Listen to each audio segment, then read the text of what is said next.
Chapitre 3. Je vois une plaine inhabitée et sans végétation. Il n'y a pas de champs cultivés, quelques rares plantes formant çà et là des touffes comme des familles de végétaux, là où le sol a un peu de profondeur et se trouve moins aride. Remarquez que ce terrain aride et inculte est à ma droite, alors que le nord se trouve derrière moi et se prolonge pour moi dans la direction du sud. À gauche, en revanche, je vois un fleuve aux berges plutôt basses qui coule lentement lui aussi du nord au sud. D'après le mouvement très lent de l'eau, je comprends que son lit n'a pas une pente très forte et que ce fleuve coule dans une sorte de dépression de la plaine. Le courant est à peine suffisant pour empêcher la stagnation de l'eau et la formation d'un marécage. L'eau n'a pas de profondeur, c'est un point où l'on aperçoit le fond. J'estime qu'il n'y a pas plus d'1 mètre de profondeur, 1,5 mètres au maximum. Large comme l'Arno vers San-Miniato Empoli. Je dirais 20 mètres. Mais je n'ai pas le coup d'œil et mes estimations sont approximatives. Pourtant, l'eau est d'un azur légèrement vert à proximité des berges où l'humidité du sol entretient une bande verte touffue qui réjouit l'œil fatigué de cette morne étendue de pierre et de sable qui s'étend indéfiniment en avant. Cette voix intérieure dont je vous ai expliqué que j'entends m'expliquer ce que je dois remarquer et savoir m'avertit que je vois la vallée du Jourdain. Je l'appelle vallée parce que c'est l'appellation habituelle de la place où coule un fleuve, mais ici il me paraît inexact de lui donner ce nom parce qu'une vallée suppose des collines et dans le voisinage je n'en vois pas trace. En résumé, je me trouve près du Jourdain et l'espace désolé que j'aperçois sur ma droite est le désert de Juda. Si parler de désert est juste pour désigner ce lieu inhabité et sans trace du travail de l'homme, il convient moins à l'idée que nous nous faisons du désert. Ici, pas de dunes du désert comme nous le concevons, mais seulement une terre dénudée, parsemée de pierres et de débris, comme sont les terrains d'alluvion après une crue. Dans le lointain, des collines. Et puis, près du Jourdain, une grande paix, une ambiance spéciale qui dépasse celle d'un paysage ordinaire, quelque chose qui rappelle ce qu'on ressent sur les bords du lac Trasimène. C'est un lieu qui évoque des vols angéliques et des voix célestes.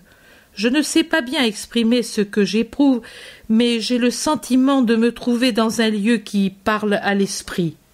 Pendant ces observations, je vois la Seine envahie par les gens le long, par rapport à moi, de la rive droite du Jourdain.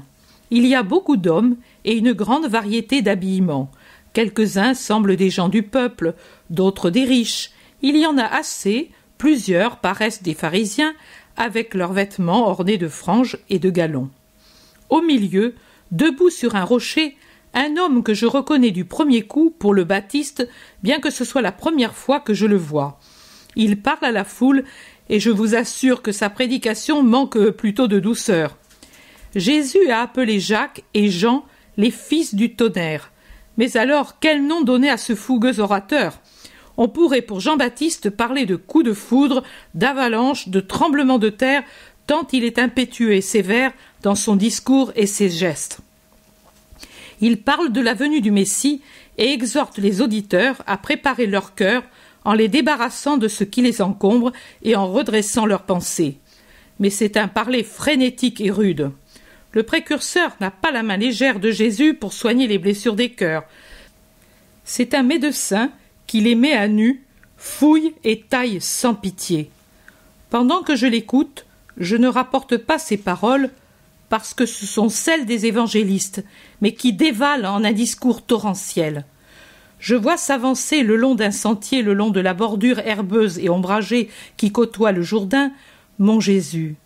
Ce chemin de campagne, plutôt sentier que chemin, semble dessiné par les caravanes et les voyageurs qui, pendant des années et des siècles, l'ont parcouru pour arriver à un point où le fond du lit se relève et permet de passer à gué. Le sentier continue sur l'autre rive du fleuve et se perd dans la verdure de l'autre berge. Jésus est seul. Il marche lentement et en avançant, il arrive derrière Jean. Il avance sans bruit, tout en écoutant la voix tonnante du pénitent du désert, comme si Jésus était aussi une des nombreuses personnes qui venaient vers Jean pour se faire baptiser et se préparer à la purification pour la venue du Messie. Rien ne distingue Jésus des autres gens. Il semble un homme du peuple pour son vêtement, un seigneur pour la beauté de ses traits, mais aucun signe divin ne le distingue de la foule. Cependant, on dirait que Jean sent une particulière émanation spirituelle. Il se retourne et identifie tout de suite la source de cette émanation. Il descend vivement du rocher qui lui servait de chair et s'en va d'un air dégagé vers Jésus qui est arrêté à quelques mètres d'un groupe et s'appuie au tronc d'un arbre. Jésus et Jean se fixent un moment. Jésus avec son regard d'azur si doux, Jean avec son œil sévère, très noir, plein d'éclairs. Les deux, vus rapprochés, sont l'antithèse l'un de l'autre. Tous les deux grands, c'est leur unique ressemblance. Ils sont différents pour tout le reste.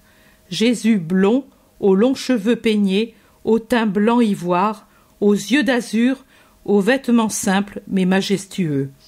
Jean, hirsute, aux cheveux noirs qui retombent à plat sur les épaules et taillés en escalier, avec une barbe noire coupée à ras qui lui couvre presque tout le visage, qui n'empêche pas de découvrir ses joues creusées par le jeûne, des yeux noirs, fiévreux, la peau bronzée par le soleil et les intempéries, et le poil épais qui la couvre, demi-nu avec son vêtement de peau de chameau retenu à la taille par une ceinture de peau et qui lui couvre le torse, descendant à peine au-dessous de ses flancs amaigris et laissant à droite les côtes découvertes, les côtes sur lesquelles se trouve, unique tissu, la peau tannée par l'air.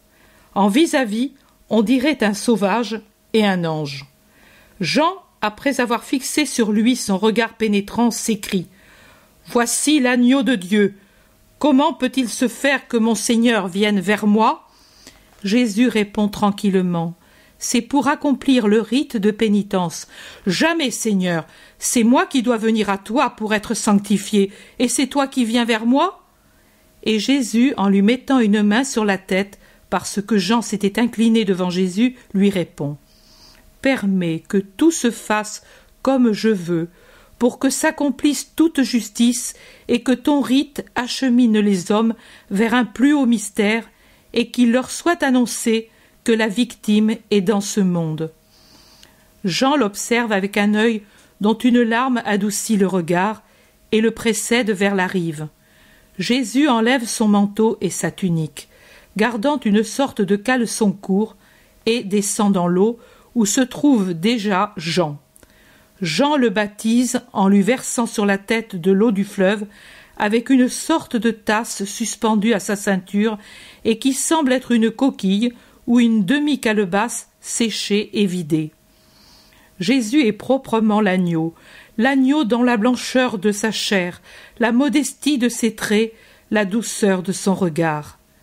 Pendant que Jésus remonte sur la rive et qu'après s'être vêtu, il se recueille en prière, Jean le montre à la foule et témoigne de l'avoir reconnu au signe que l'Esprit de Dieu lui avait indiqué et qui désignait infailliblement le Rédempteur. Mais je suis polarisé par le spectacle de Jésus qui prie, et je ne vois plus que cette figure lumineuse qui se détache sur le fond vert de la rive.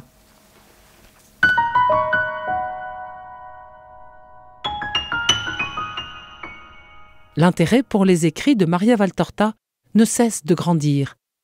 Et les fruits récoltés, vocation, conversion, sont immenses.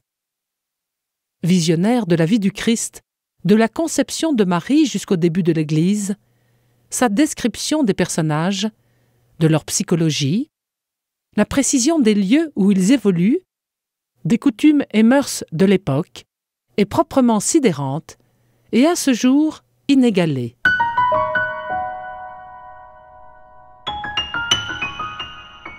www.association mariavaltorta.fr